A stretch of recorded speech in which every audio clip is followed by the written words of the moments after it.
The stage lights hit his face, and the world erupted in laughter. For decades, Robin Williams was more than just a comedian. He was a force of nature. His rapid-fire improvisations, boundless energy, and uncanny ability to mimic any voice turned him into a legend. From the eccentric alien Mork who made television audiences fall in love, to the wise yet mischievous genie in Aladdin, Robin gave us a reason to laugh even on our darkest days. But behind that laughter was a man carrying a weight few ever saw. Off stage, the whirlwind energy often gave way to long silences, private struggles, and a growing storm that fame could never quiet.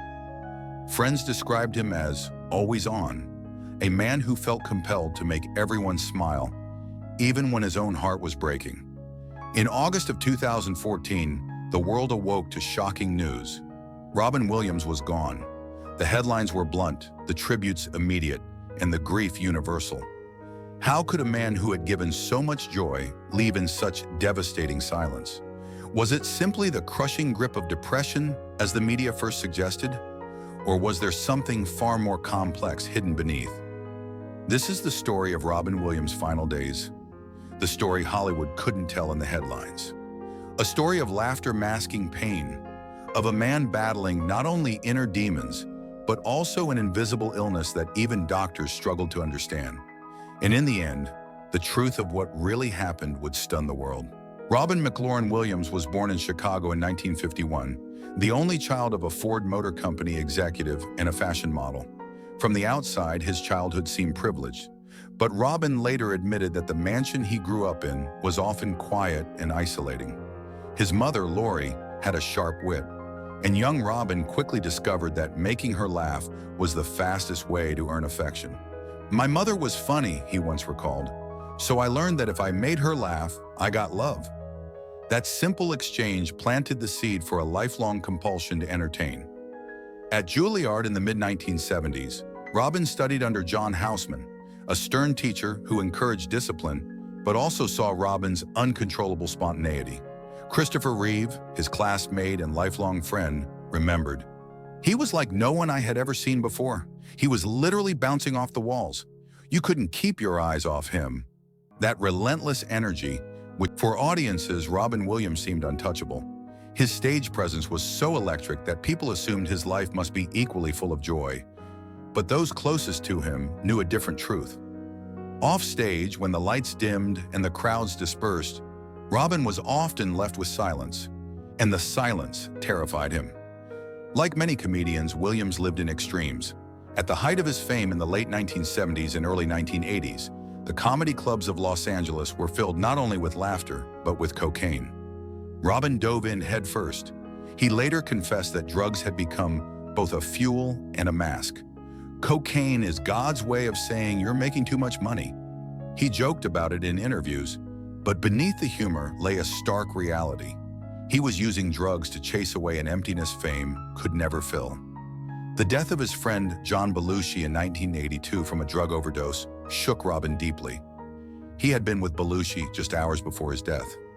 That tragedy became a turning point, prompting Robin to quit cocaine cold turkey. Yet sobriety did not cure the shadows.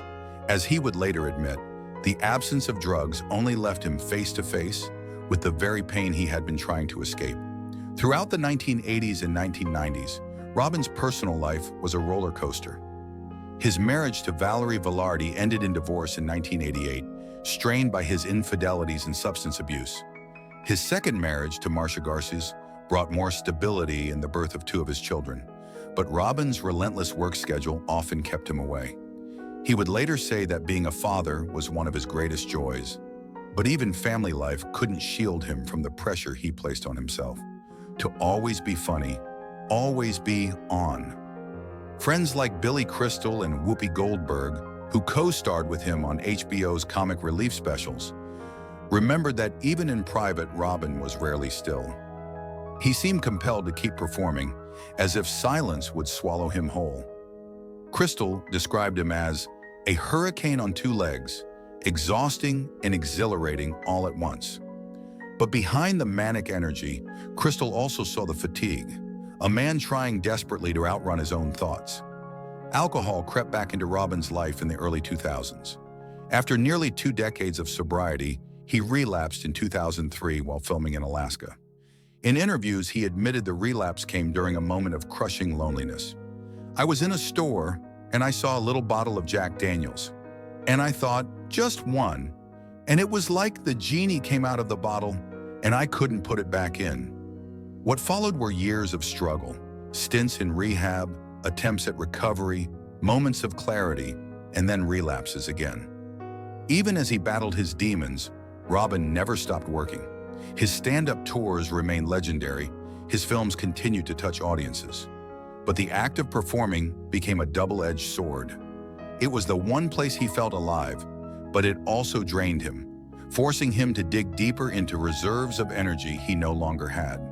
In the mid-2000s, Robin faced heart surgery, another blow that reminded him of his mortality. Friends noticed a shift. He grew more introspective, more subdued off stage. Still, when the cameras rolled, he was the same irrepressible Robin, hiding the storm beneath layers of laughter. His third marriage to graphic designer Susan Schneider in 2011 seemed to bring renewed stability. Susan later recalled how Robin could be both incredibly tender and deeply troubled. "He wasn't just the funny man everyone knew," she said. "He was the quietest, most gentle soul. But he was struggling, and he didn't want to burden others with it." As the 2010s progressed, Robin began showing signs of something more alarming. He grew anxious, forgetful, and plagued by insomnia. At times, he felt as though his mind was betraying him. Friends initially chalked it up to stress, age, or the relentless pace of Hollywood. Even Robin himself believed he was simply battling depression, but the truth was darker. Something else was eating away at him, something he, and those around him, couldn't yet name. By the time 2014 arrived, Robin's performances, though still brilliant, carried an undercurrent of fragility. The man who once seemed infinite was shrinking under invisible weight. His friends, his family, and his fans would soon learn that the laughter had always been a mask, and the cracks in that mask were beginning to show. But what Robin didn't know, and what no one around him could have guessed, was that the real battle wasn't depression at all.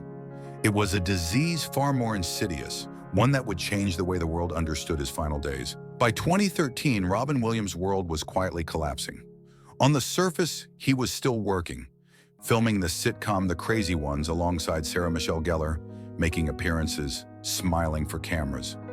But privately, his health had begun to unravel in ways neither he nor his doctors fully understood. It began subtly, a creeping anxiety, bouts of paranoia, and a fogginess that Robin had never experienced before. Lines that once came to him effortlessly now seemed harder to recall. He struggled with insomnia, sometimes pacing the halls at night, unable to quiet his racing thoughts. Susan Schneider, his wife, noticed his hands trembling and his movements slowing. At first, they suspected Parkinson's disease. Doctors confirmed the possibility, but the diagnosis felt incomplete. The symptoms didn't fit neatly into any box. Robin's mind, the very tool that had built his empire, was betraying him. He began to fear that he was losing control, not just of his memory, but of his identity. Friends later revealed how distressed he became when he couldn't summon words or recall details. For a man whose genius had always been his lightning-fast wit, the decline was devastating. On the set of The Crazy Ones, crew members quietly noted that Robin seemed different. Sarah Michelle Gellar described him as the father I always dreamed of having, but even she could see that he wasn't himself. Between takes, Robin often withdrew into silence. His once uncontainable energy dimmed. In May 2014, Robin checked himself into a rehab facility, not for relapse, but in a desperate attempt to regain balance. Reports at the time framed it as, "Williams battles depression again," but Susan later clarified it was about seeking clarity, not addiction. "He was trying to find answers," she explained. "He knew something was wrong, but no one could tell us what it was." The summer of 2014 was especially difficult. Friends recalled him canceling plans, avoiding social gatherings, and retreating into the quiet of his home in Tiburon, California. Yet even as his health crumbled, he remained protective of others. When he did see friends, he smiled, joked, made them laugh, still performing, still hiding the storm. On August 10th, Robin and Susan spent their last evening together quietly. She remembered him kissing her hand and saying goodnight with tenderness. The next morning, August 11th, 2014, the world woke to unthinkable news. Robin Williams had been found dead in his home. He was 63. The headlines were immediate and brutal. Robin Williams dead of apparent suicide. Television anchors, journalists, fans, they all asked the same haunting question. How could the man who gave us so much laughter be consumed by such darkness? Within hours, tributes poured in. Flowers and handwritten notes covered his star on the Hollywood Walk of Fame. Fans gathered outside his former homes, whispering, "Oh, Captain, my Captain," the immortal line from Dead Poets Society. Social media lit up in grief, millions expressing disbelief that a man who brought them joy had left in silence. At first, the narrative seemed clear. Robin Williams had succumbed to depression. But those closest to him felt the story wasn't that simple. Susan Schneider, devastated, insisted that her husband had been fighting something larger, something unnamed. It wasn't depression that killed Robin, she later said. It was a disease. The truth would come later, revealed in an autopsy report that stunned the medical world and reshaped how we understood Robin's final days. He hadn't simply been battling depression. He had been trapped in the grip of a neurological monster, one that stripped him of his mind piece by piece. And when that truth emerged, it would change everything. The morning after Robin Williams' death, the world seemed dimmer. News anchors wept on air. Fellow actors, comedians, and musicians flooded social media with tributes. President Barack Obama issued a statement calling him an airman, a doctor, a genie, a nanny, and above all, one of a kind. For millions, the loss was not just of an entertainer, but of a companion who had brightened their lives through film and laughter. Yet as the tributes poured in, so did the confusion. The initial reports framed Robin's death as a battle lost to depression. To the public, it was tragically simple. A comedian who had made the world laugh could not find joy for himself. That explanation fit an age-old narrative about tortured artists. But it wasn't the whole truth. Robin's family was devastated, but they also knew something was missing from the story. Susan Schneider, his wife of 3 years, recalled how the months leading up to his death were filled not only with sadness, but with terrifying neurological symptoms. He wasn't just depressed, he was frightened, confused, and trapped inside a body and brain that were failing him. 2 months after his death, the autopsy report revealed the shocking truth.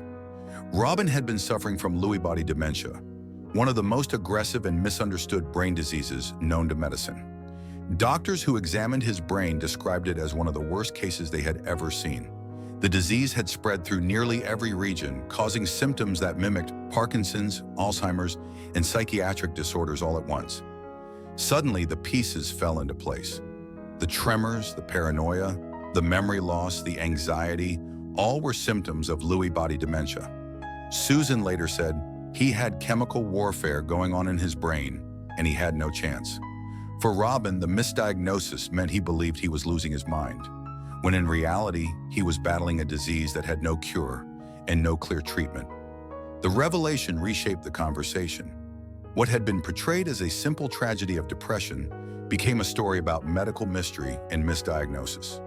For the first time, the world began talking about Lewy body dementia, a condition that few had even heard of before Robin's death. Susan, in her grief, transformed into an advocate. She shared intimate details of Robin's final months in interviews and in her essay, The Terrorist Inside My Husband's Brain. Her mission was not only to honor him, but to educate the public so that other families might recognize the signs and avoid the same pain of confusion and misdiagnosis. Meanwhile, Hollywood mourned one of its brightest lights.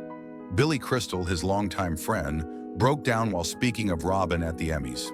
It's very hard to talk about him in the past because he was so present in our lives. Whoopi Goldberg, sitting in the same auditorium, wept openly. Comedians across generations, from Steve Martin to Jimmy Fallon, acknowledged that Robin had shaped their craft. Fallon ended his tribute with Robin's signature catchphrase, "Good morning, Vietnam." The audience rose to their feet, Fans across the globe created spontaneous memorials. Outside the San Francisco home where Robin lived, neighbors placed flowers, candles, and quotes from his films. In Boston, people gathered on the bench from Good Will Hunting, scrawling chalk messages like, "Thank you, Robin, and you're not forgotten." Around the world, his characters, Mrs. Doubtfire, Jeannie John Keating, were remembered not just as roles but as extensions of his soul. But for Susan and Robin's children, the aftermath was far more private. They were left grappling with grief and with the painful realization that Robin had been suffering from a disease that neither he nor they fully understood. In later years, his daughter Zelda spoke about the struggle of losing him. "It's hard to separate the man from the legend, but for me he was just my dad, and I miss him every day." The tragedy also sparked a wider cultural reckoning. The world began to ask harder questions. How do we truly talk about mental health? How often do we mistake neurological illness for psychiatric struggle? And how many others, like Robin, suffer in silence because their pain is invisible? Robin Williams' death was heartbreaking, but the truth behind it illuminated something larger. He had not simply been swallowed by depression. He had been consumed by an enemy the world barely understood. And though Robin was gone, the battle to understand Lewy body dementia in the hidden struggles of those who suffer in silence was only just beginning. In the end, Robin Williams left behind more than films, more than laughter. He left behind a legacy of humanity. Few actors could shift so effortlessly from manic comedy to heartbreaking drama, from the wild genie in Aladdin to the gentle therapist in Good Will Hunting. His gift was not simply in making people laugh, but in making them feel. He connected with audiences on a level that was profoundly human, reminding us that joy and sorrow often live side by side. The revelation of his battle with Lewy body dementia transformed his death into something larger than personal tragedy. It became a catalyst for awareness. Susan Schneider has since dedicated herself to education and advocacy, helping families recognize the signs of the disease that stole her husband. Medical researchers now cite Robin's case as a turning point in bringing attention to Lewy body dementia, a condition once hidden in the shadows, now part of public conversation. For Hollywood, Robin's passing was a sobering reminder of how fragile even the brightest stars can be. Comedians who once idolized him now speak openly about their own struggles, carrying forward the dialogue he unintentionally began. And for fans, Robin's work endures as both comfort and lesson. His voice, his characters, his words, they remain alive, stitched into the cultural fabric of generations. But perhaps the most lasting reflection lies in the paradox of his life. The man who gave the world laughter was himself consumed by an invisible pain. His story challenges us to look beyond appearances, to recognize that the smiles we see may conceal battles we cannot imagine. It asks us to listen more closely, to check in on those who seem the happiest, and to acknowledge that mental and neurological health deserve as much attention as physical health. As the years pass, Robin's films continue to inspire new audiences. Children still meet Jeannie for the first time, teenagers still stand on desks in defiance with John Keating, families still gather to laugh with Mrs. Doubtfire. In every role, there is a piece of him, joyful, tender, chaotic, and deeply real. Robin Williams once said, "Everyone you meet is fighting a battle you know nothing about. Be kind, always." Those words may now be the truest reflection of his legacy. He made the world laugh. He made the world cry. And in the end, he left us with a reminder. Behind every laugh, there may be a story untold. The question is, are we truly listening?